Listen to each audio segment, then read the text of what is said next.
Presidential Broadcast Service. Radyo Publiko ng Bagong Pilipinas para sa Bagong Pilipino. Naghahatid ng mahalagang balita at impormasyon na uugnay ng pamahalaan sa sambayanan. Tulay sa himpapawid ng serbisyo publiko. Radyo Pilipinas. Radyo Publiko. Ang boses ng Pangulo at Iloilo. Radyo Pilipinas. 585 AM. Para sa Radyo Pilipinas, alas 9:04 sa aga.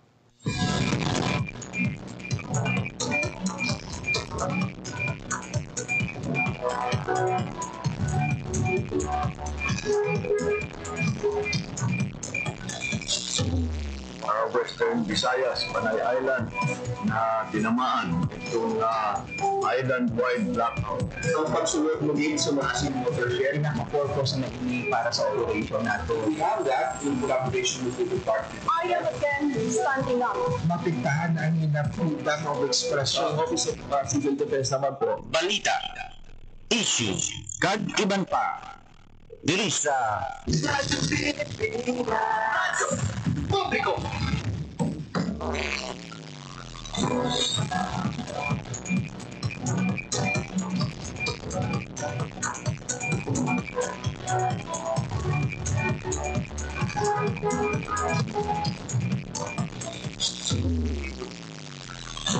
Mayroon Pilipinas, mayroon Western Visayas, syudad kag probinsya sa Iloilo kag kutob sa malabutan sa among pagserbisyo. Dito man nga bahin sa kalibutan naghatag kami sa katahuran.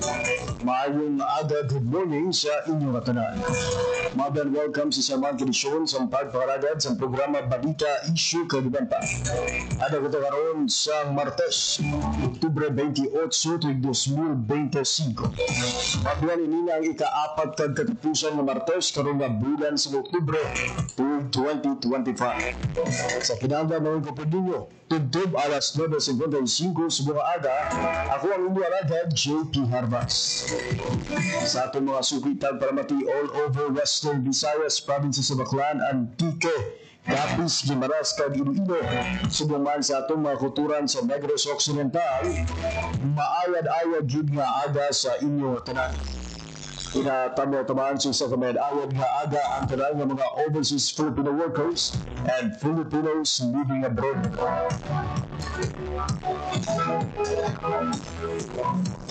Mga biyan ang pagkaragad sa programa Balita Issue Kaliban pa, mabatay live sa 585 kHz sa disuan sa inyong radyo. Subuman sa ating official Facebook page, ang Radyo Pilipinas Iloilo. Sa atong pagpakaragad, subong iyang aga, lakib sa atong suning na pag-istoryahan mga biyan, anong epekto sa malawig na pag-ulan dito sa bahin sang Aklan. Ilang ka mga kabaruhanan sa nasabit na probinsya ang ginbaha mga biyan. Matapos ang malawig na pag-ulan kahapon Oktubre 27. Tunga natin na malabot ang PGRMO Aklan to determine mga biyan kung ano ang latest sa ilasining na sitwasyon kag kung maulanan paghihapon ang panyento sa nasambit na probinsya. Siyempre magpatpat magita mga biyan sa pila ka mga dalaguan na balita na natipon sa Radyo Pilipinas News Team. Mga updates gikan sa mga ahensya sa gobyerno, nagsubuman mga lokal na panguluhan diri sa Western Visayas ang aton pag-istoryahan. Magpasiplat magita mga biyan sa pila ka mga dalaguan na balita nasyonal na ginbantayan sa aton Radyo Pilipinas Network. Mga kupdanan naton gikan sa narito nga probinsya sa Puso Pilipinas kag sa Metro Manila. So, antes kita magpatpat sa aton sining mga balita subong iya nga aga, mag-check ano kita sa latest update sa lakat sang panahon. Ibaluon naton sa Pag-asa Iloilo ang manging panyempo subong iya nga adlaw sang Martes. We expect an improving weather condition o kung lauman sa gihapon naton ang maulanon nga kahapon kag kagabiho.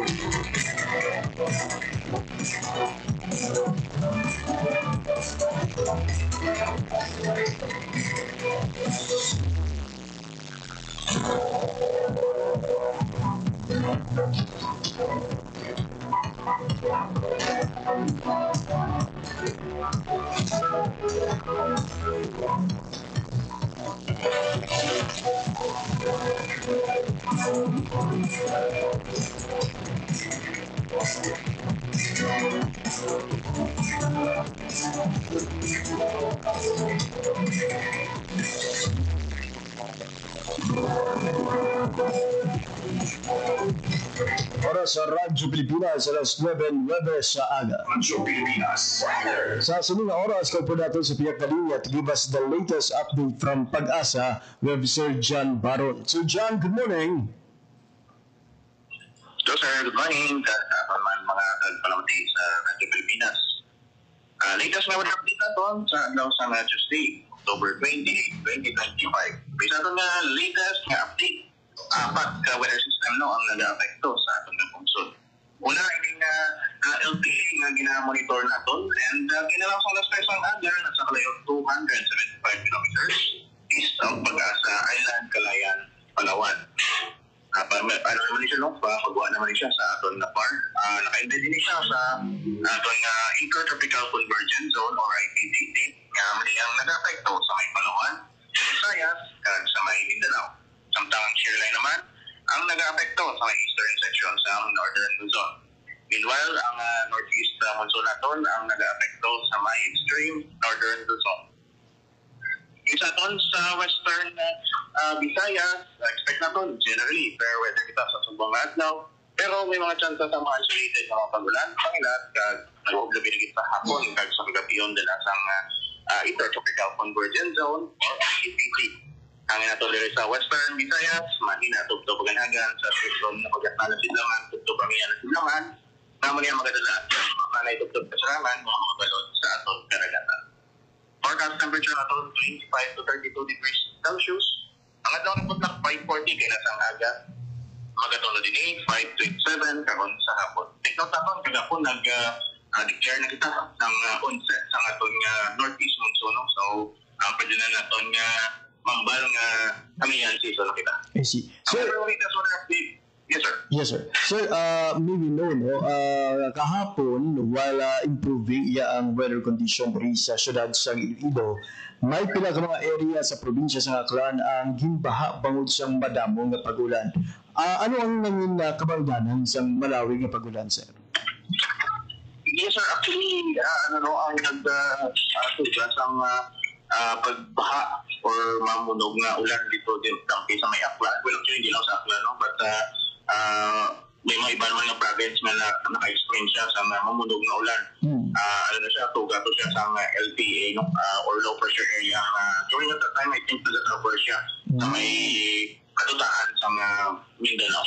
You mentioned earlier, sir, for this Tuesday, we will expect some improving of generally fair weather condition. Hindi ba na, sir, na uma natin sa bugos ng panay o kung mangin maulanin sa gihapon ang pila ka mga portions ng panay?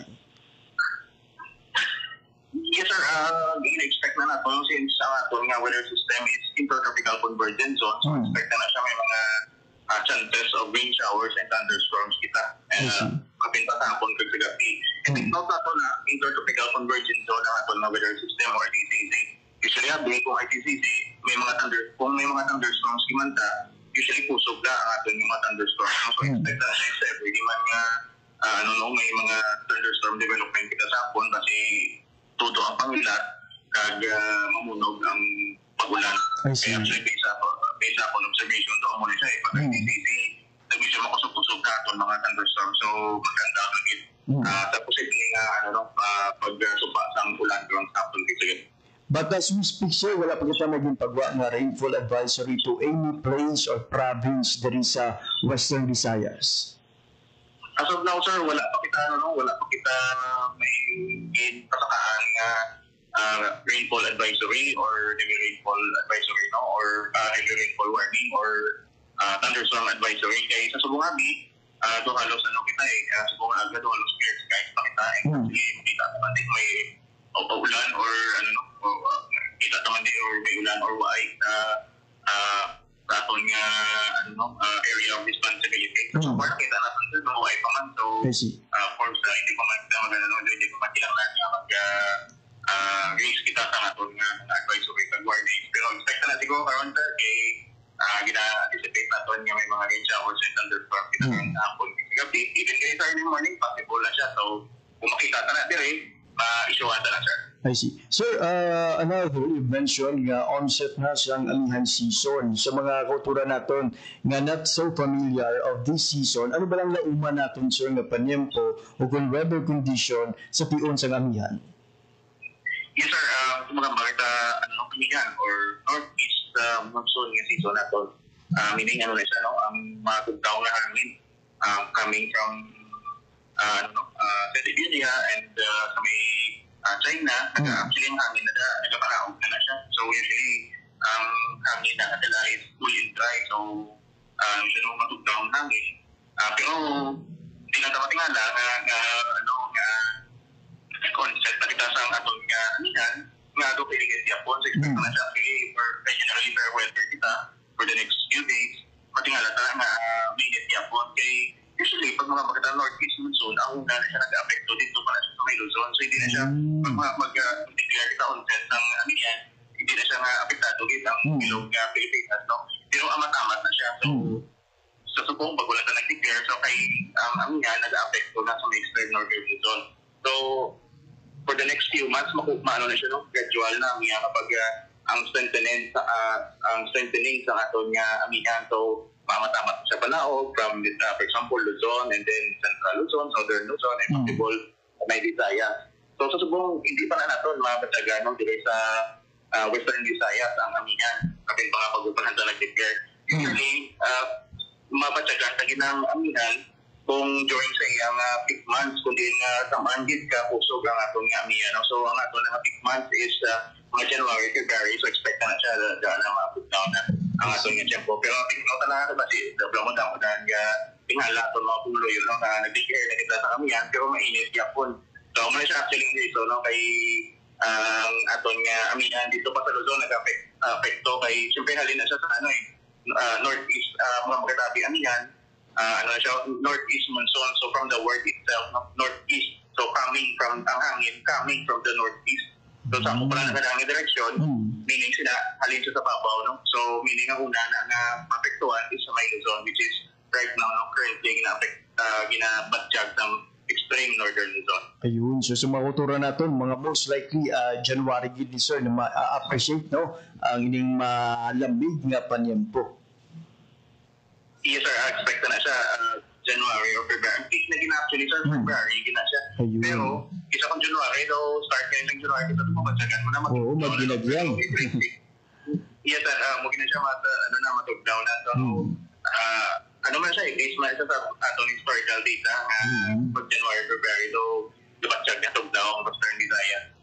Last concern, Sir John, subong nagahilapit na ang pagsaulog sa tigkalalagan. We are expecting persons or the public nga magdinaguso sa aton sining nga mga pantalan, sa aton sining nga mga pier, sa aton sining nga mga paluparan, ka mga terminal. May we know, sir, sa mga for guidance, sa mga kultura naton nga natala na magbiyahe subong iyang long weekend, ano ba ang gina-forecast nga panyempo sa pag-asa?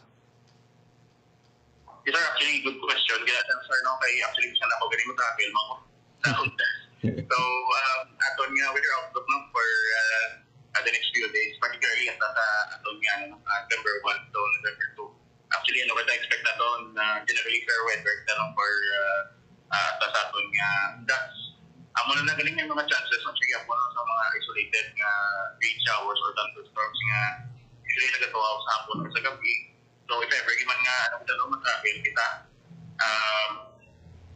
kanto sa aton nga mga bagyo dala lang kita pa yung panigurado anticipate na lang ang mga possible na pagpupo sa ulan and anong naging travel sa gitna yung monitor sa gitna aton nga mga weather updates kay di pag-asa daily mo na siya actually nagpapagawa sa aton nga weather updates kay daily mo na siya actually pagwa sa aton nga weather outlook. So if ever nga may mga changes kita sa aton nga weather system, it is lain man ang aton nga weather outlook ang naging encourage na kita pag mga tagpalamantig na monitor sa aton nga daily updates or daily weather updates kada adlaw kay base yan sa kung nag-monitor kita sa aton nga weather updates pero by tomorrow kilay na kasi nag-intra nga other nga weather system na nag-influence sa aton nga nag-influence sa aton nga tempo. So mas mailang yung daily naton gina-monitor para at least mabala naton kung may ulan di man ang forecast naton or hindi. Pero so far as of now based sa aton nga latest nga data kita generally fair weather. Ayun. Sir John, madamo din nga salamat sa imo sini mga impormasyon nga ginpalabot sa aton sini nga mga tagpalamati subuyang aga. Sir, thank you and salamat. Good morning. There we have it, mga biyang latest update from DOST Pagasa. Gidulong sa atin Sir John Baron. Pauturan sa gihapon, padayon mag-monitor sa mga weather updates. No? As mentioned by Sir John Baron, importanteng mag-check ito from time to time sa ating sining mga weather updates. Tungkol sa subong, sa ating sining paniempo, kada sigid magbaylo ang plan. Isa feeling natin maulanon, sa sunod na adlaw, improving naman. May mga instances na bukan namin pasang paniempo, pag-abot siyang hapon, pero na ka maulan. So from time to time mag-check sa inyo sining ng mga cellphone. Ipangitaw mga buwan ang Facebook page ng DOST Pag-asa o mag-check man sa website ng Pag-asa para may daluan ang latest na updates sa lakat sang panahon.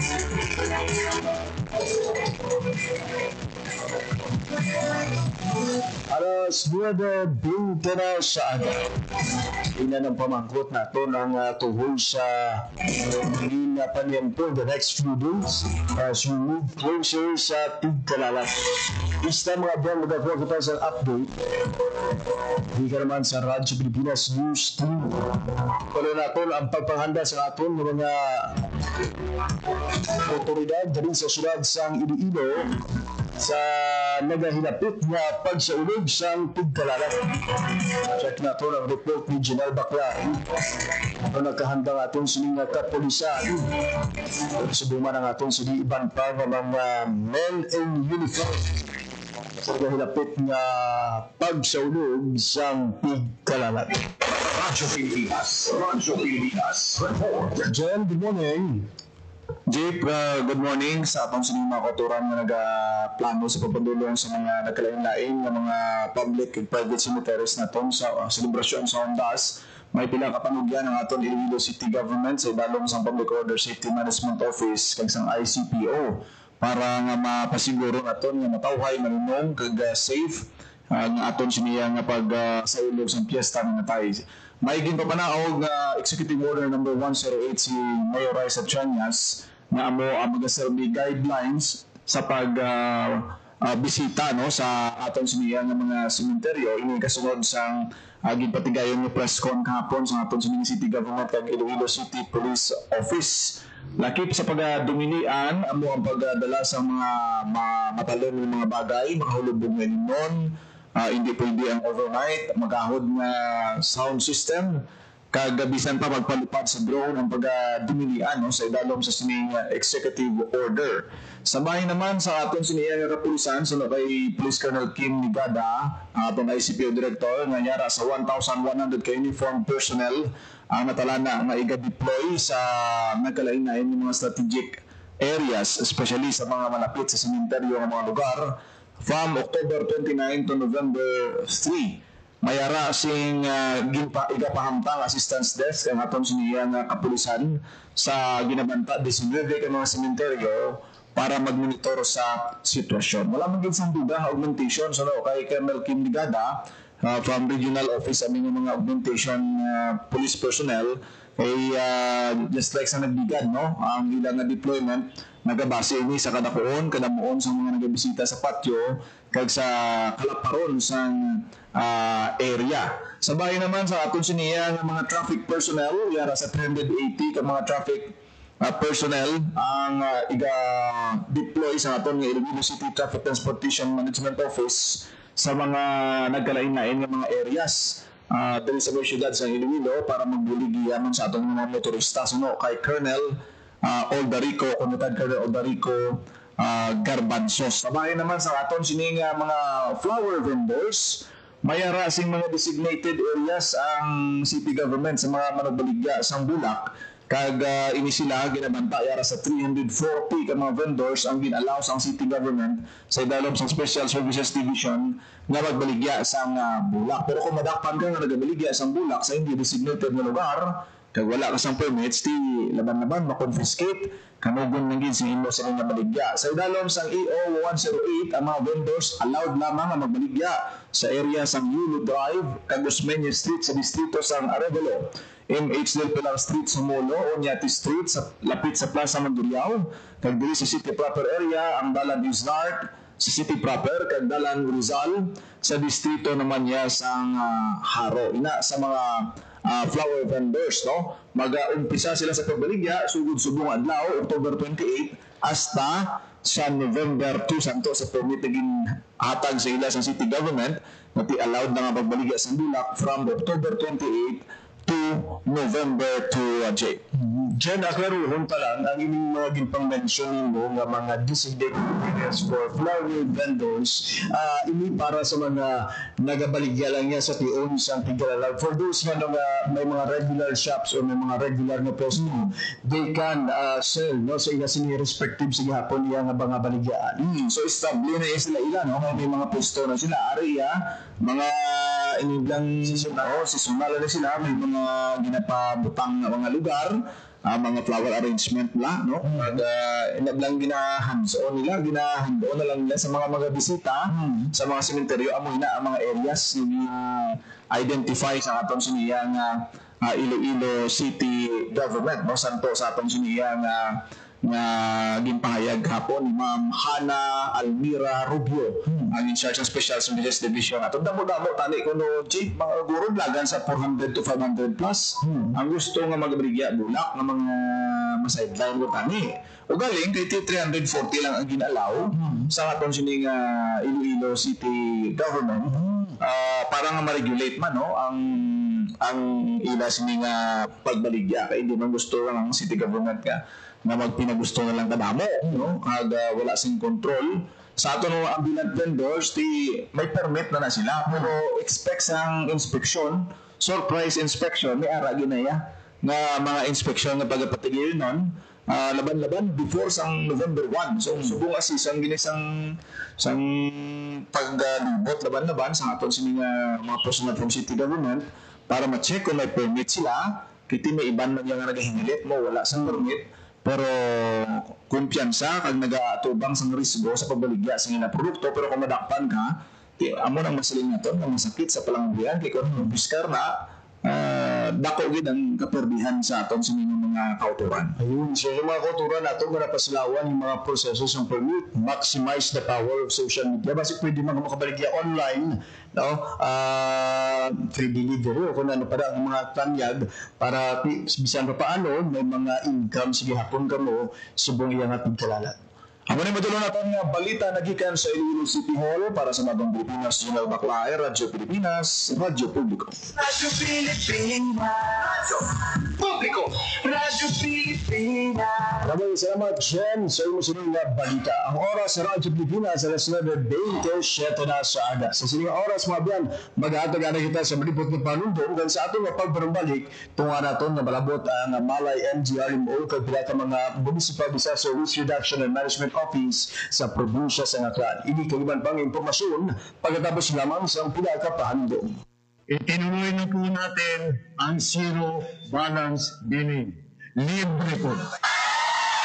Ibig sabihin, ang serbisyo sa basic accommodation sa ating mga DOH na ospital, wala nang babayaran ang pasyente. Po, ang dami pong challenge, hindi pa namin alam kung saan namin kukunin, gano'n, nag-iisip kung paano namin mababayaran. Siyempre po, masayang-masaya, super saya po dahil na zero billing po kami. Po, malaking po talaga, malaking tulong po. Mabilis lang din po. Bayad na ang bill ninyo. Uulitin ko, wala nang kailangan bayaran ng pasyente basta sa DOH Hospital dahil bayad na po ang bill ninyo. Naiyak ako kasi sobrang saya. Maraming salamat po. Mr. President Bongbong Marcos Jr. Hindi kami nagkamali ng tamang inihalal. Magandang araw, si Dingdong Dantes po ito. Narinig niyo na rin ba sa balita yung The Big One? O ang kinatatakutang malakas na lindol na pwedeng mangyari sa Pilipinas? Alam ko nakakatakot. Napakaraming tanong sa isip natin. Anong gagawin ko kapag nangyari yun? Saan ako pupunta? Paano ko liligtas ang pamilya ko? Sa bawat tanong na yan, dapat may nakahanda tayong sagot at aksyon dahil mapapanatag tayo kung alam natin ang gagawin sa panahon ng sakuna. #panatag ang may alam.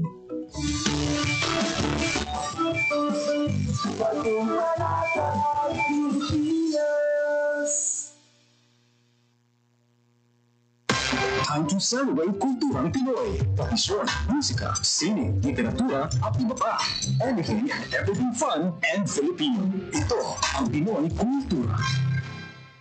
Nowadays, to see something, all you need are a few keystrokes and you got it. But as we all know, nothing beats seeing sights in person, especially if it's all under one roof, like our own National Museum of Fine Arts. The structure itself has a rich history, but that's for another time.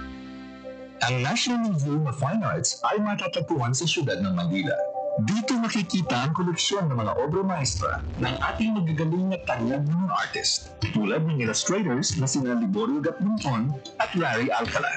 Naroon din ang mga larawan na kuha ng iba't ibang magagaling na Filipino photographers. And of course, the treasured works of legendary artists like Pastorano and the Parisian Life by Juan Luna, La Iglesia contra el Estado ni Felix Hidalgo, The Filipino Struggles Through History ni Botong Francisco, Mga Manok and Farmers, both by Vicente Manansala, and so many more. Get immersed in our beautiful culture of arts by visiting the National Museum of Fine Arts today. Yan ang Pinoy Kultura because our culture is cool. Time to celebrate kulturang Pinoy. Tradisyon, musika, sine, literatura, at iba pa. Anything and everything fun and Filipino. Ito ang Pinoy Kultura.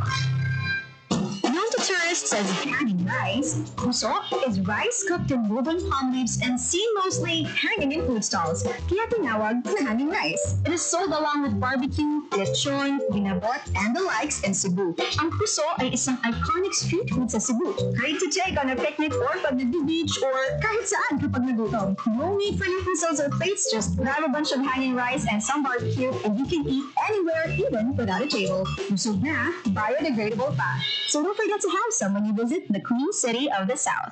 Yan ang Pinoy Kultura because our culture is cool. Time to celebrate kulturang Pinoy. Tradisyon, musika, sine, literatura, at iba pa. Anything and everything fun and Filipino. Ito ang Pinoy Kultura. Sigaw ng mga debotong Katoliko sa tuwing pisang sinulog, Pit Señor or Viva Pit Señor, which means Call on Señor Santo Niño, the Holy Infant Jesus, or Hail Lord, listen to our prayers. In 1521, Portuguese explorer Ferdinand Magellan arrived in Cebu to spread Christianity. He handed the image of the Christ child or Santo Niño to Rana Humabot, who got baptized as King Carlos and his wife Queen Juana. Nagsimula ang pisang sinulog taong 1980 sa Cebu upang paranaan ang mahal ni Santo Niño. Ang sinulog ay nanggagaling sa salitang Cebuano, sulog, na ibig sabihin agos ng ilog sa Cebu, kung kaya't ang sinulog dance ay atlas abante. Noong ikatlong linggo ng Enero, isang babaeng bihis rin na Juana ang umiindak hawak ang himani ng Santo Niño sa magatong parada ng sinulog. Pininiwalaan milagroso ang Santo Niño at nakapagpapalis ng masamang espiritu. Come to Sinulog Festival and see for yourself. You'll be amazed with the colorful and intricate costumes of performers. Yan ang Pinoy Kultura because our culture is cool. Oras sa Radyo Pilipinas, alas 9:33 na sa aga sa sining oras. Kaupo natin sa piyak na linya ang isa sa mga opisyal sa PGRMO Clan, si Sir MJ Gilmundo, para maghatid sa atin mga biyan siyang update sa nagluntad ng mga pagbaha sa probinsya sa Clan kahapon, kasunod siyang malawig kag madamo nga pagulan. Sir MJ, good morning. Yes, sir. Good morning. And good morning, man, no? Sa aton yung mga listeners, sa aton yung station, and likewise, no, sa mga kumuluyo sa probinsya sa Aklan. Sir, kahapon may nabatong kita nga report na may mga pagbaha dira sa probinsya sa Aklan. Can you share with us, sir, ang detalye sa sining impormasyon? Yes, sir. This is the result of the downpour, no? Ang anggit kabastog na pag-ulan brought about by the low pressure area that was nagtuga, no? Dira sa may area sa Palawan, between Panay and Palawan.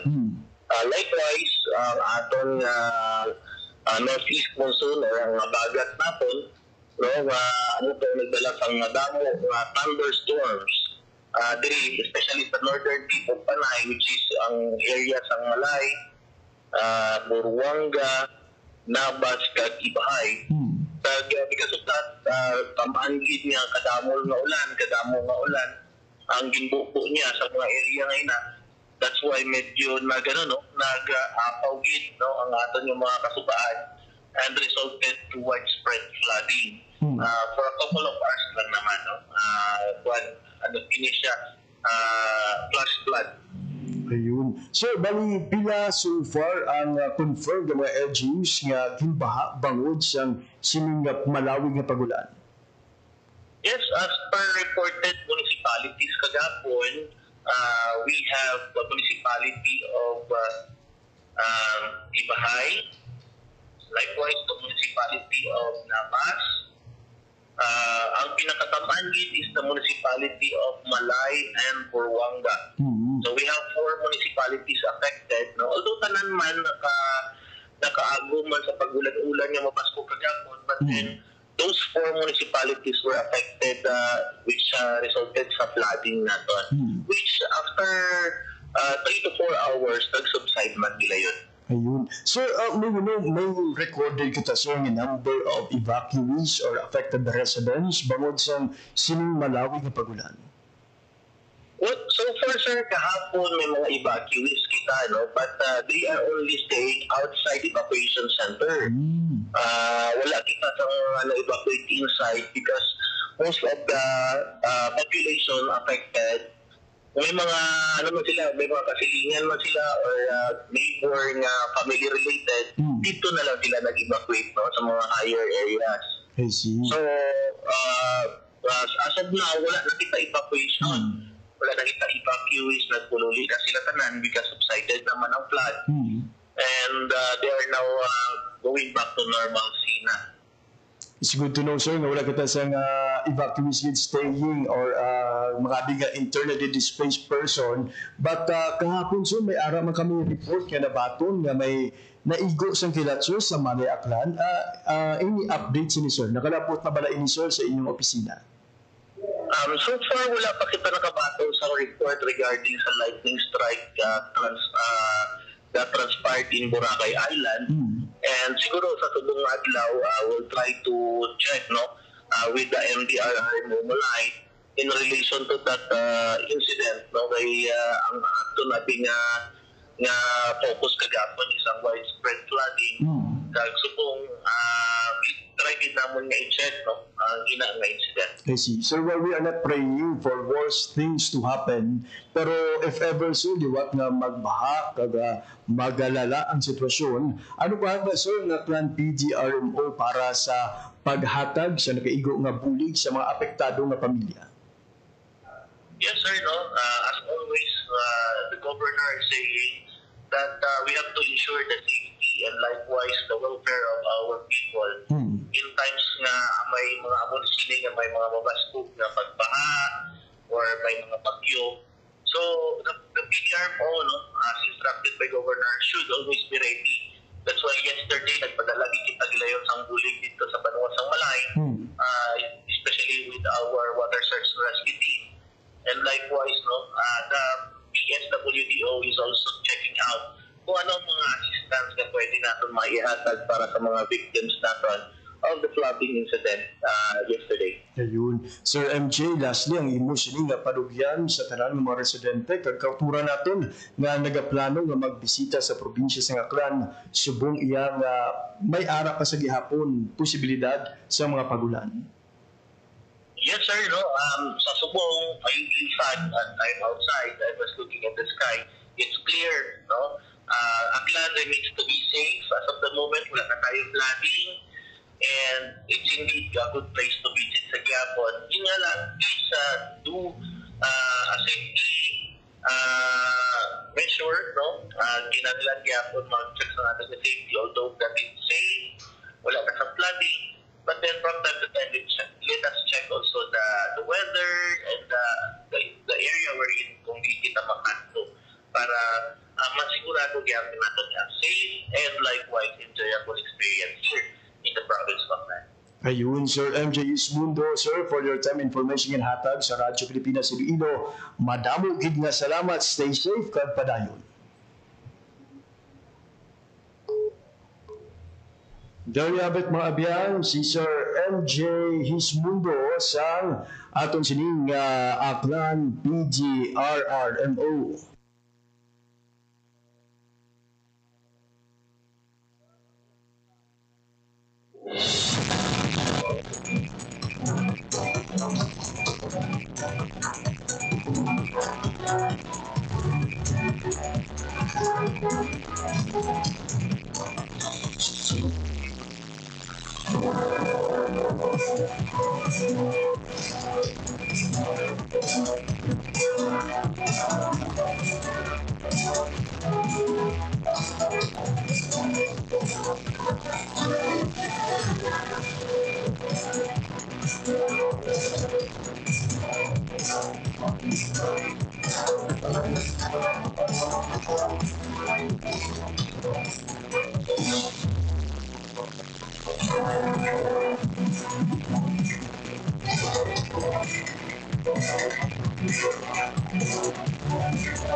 Para sa Radyo Pilipinas, alas 9:41 na sa aga.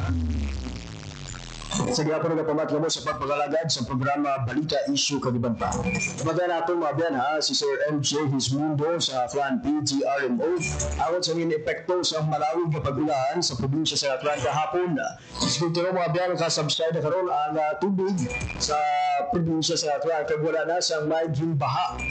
Kung wala na sa may ginabaha nga area karon as we speak mabiyan. Yan nga payo ba Sir MJ nga nag-improve na ang weather condition kaya nagasilak ng haring adlaw sa ila sining area. Apat yun kabanwa ang kumpirmado nga apektado mga biyan. Itutuwa na itong taning ng malabot subong nga adlaw ang atong sining koneksyon sa Malay PGRMO. So check mga biyan sa ila sining monitoring sa nangin pagbaha kahapon. While waiting for our connection sa Malay Aklan, pamakian na nato mga biyan ang nangin minsay ni Secretary Renato Silidon Jr. ang tiglikom sa Department of Science and Technology. Kahapon mga biyan, ginmabuksan na ang Handa Pilipinas Visayas Leg. Hindi nga aktibidad mga biyan ang ginahiwat karon sa Bacolod City sa Negros Occidental. Kaya nagatuyo nga ma-emphasize ang kontribusyon sa aton sining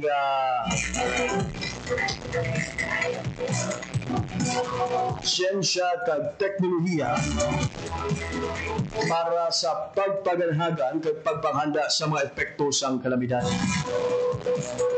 Lagip sa mga nangin bisita mga biyan ang tignikom sa Department of Science and Technology. Din pagkatapos ng iya sa nangin mensahe, hiwat man mga biyan ang pagperma sa Memorandum of Understanding para sa nanaytuhay nga programa kaupo ng BILG, Bacolod City Government, agud nga mapanghandaan kung mapabaskog ang disaster preparedness sa local government. Lakit man sa mga Vincent over mga biyan, ang Handa Pilipinas Guidebook. Sa sunod na oras, pamatian natin ang mensahe ni Secretary Renato Silidum Jr. And management officers, friends from the media, ladies and gentlemen, maayong aga, good morning. In the past months, the Philippines has been tested by earthquakes that shook our homes, storms that flooded our streets and rivers. But each time, amidst the chaos, one truth emerges. It is not just courage that saves lives. It is science, technology, and innovation, and the power of bayanihan and collaboration. It is knowledge, innovation, and preparedness that turn tragedy into resilience. And resilience is not luck. It is science in action. It is my great privilege to speak before you today at the 2025 Visayas leg of Handa Pilipinas sa Bagong Pilipinas, Innovations in Climate and Disaster Resilience Exposition, a platform that unites science, technology, innovation, and local action for disaster and climate resilience. Our theme, Padayon Visayas, Science, Technology, and Innovation for a Resilient, Unified, and Sustainable Visayas, captures the collective spirit of strength and perseverance that defines the Visayan people, steadfast in the face of challenges, and forward-looking in harnessing science and technology to build a better, safer tomorrow. But as we move forward, we must ask ourselves, how do we transform this strength into sustained resilience?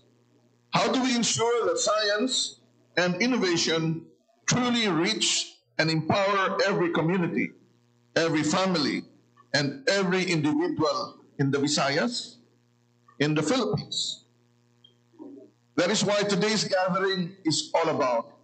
Through Handa Pilipinas, we are not just showcasing technologies, we are nurturing a mindset and a culture of preparedness that turns knowledge into action and action into resilience.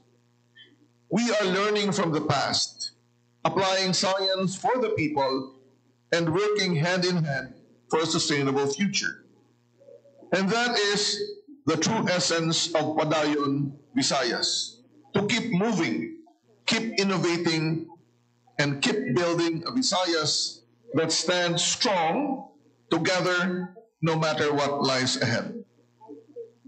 Today, I will focus on 3 key points aligned with our Handa Pilipinas advocacy. First, turning disasters into lessons for resilience.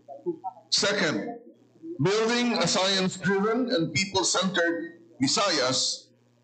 And third, strengthening partnerships for a unified future for Visayas. These 3 points reflect not just our strategy, but our shared journey as one Visayas and one nation. This will remind us that every disaster tells a story, not defeat, but of determination. Each challenge compels us to innovate, to adapt, and to stand stronger together. So let's start turning disasters into lessons for resilience. On the evening of September 30, 2025, the Visayas region again felt the shaking of the earth as a magnitude 6.9 earthquake struck offshore north of Cebu Island. According to the Philippine Institute of Volcanology and Seismology, the epicenter was located about 19 kilometers northeast of Bohol City, offshore at a shallow depth of only 5 kilometers. Shallow focus earthquakes like this tend to generate stronger ground shaking on the surface, magnifying their impact. The National Disaster Risk Reduction and Management Council, NDRRMC, reported that as of its most recent situation report, 72 individuals lost their lives, 294 were injured, and hundreds of houses and infrastructures were damaged. In Central Visayas, over 9,000 aftershocks were recorded by FIVOX in the following days, some strong enough to be felt by communities already grappling with collapsed structures and disrupted lifelines. The province of Cebu and the municipality of San Remigio were both placed under a state of calamity, facilitating the mobilization of relief, damage assessment, and rehabilitation operations. This event, the strongest quake recorded in northern Cebu to date, reminds us of our vulnerabilities, the fragility of life and infrastructure, and the urgent responsibility to strengthen preparedness before the next shaking occurs. As we say, earthquakes don't literally kill people. It is the shaking that caused the collapses of buildings. And these poorly built infrastructures are the ones that kill, of course triggered by the earthquake. The Canlaon volcano, one of the most active in the Visayas, entered a phase of heightened activity. On May 13, 2025, it produced a moderately explosive eruption, sending a gray ash plume about 4.5 kilometers above the summit. Pyroclastic flows moved down its southern slopes, reaching nearby areas, and the eruption was heard and felt in surrounding communities. This event is part of a series of volcanic activities that began in 2024, including an earlier eruption last December that prompted evacuations. And of course, in recent days, there have been minor eruptions from Canlaon. Today, FIVOX maintains alert level 2, meaning there is continued magmatic unrest and a possibility of more short-lived eruptions. Volcano preparedness is about preparing people, enforcing zoning policies, because when communities are informed, coordinated, and ready, disaster does not have to mean tragedy. But unfortunately, volcanic activities and eruptions is more prolonged than an earthquake as the threat continues. More than a decade earlier, on October 15, 2013, a magnitude 7.2 earthquake struck Bohol and parts of Central Visayas, leaving deep scars on lives and landscapes. According to FIVOX and NDRRMC reports, the quake resulted in 222 deaths, nearly 1,000 injuries, and the destruction or damage of more than 73,000 structures, including homes, bridges, roads, and key critical infrastructures like hospitals and schools, and centuries-old churches. Many of these were national cultural treasures, particularly in Bohol and Cebu. The total estimated damage reached 2.2 billion pesos, underscoring the scale of loss not only in infrastructure but also in cultural heritage.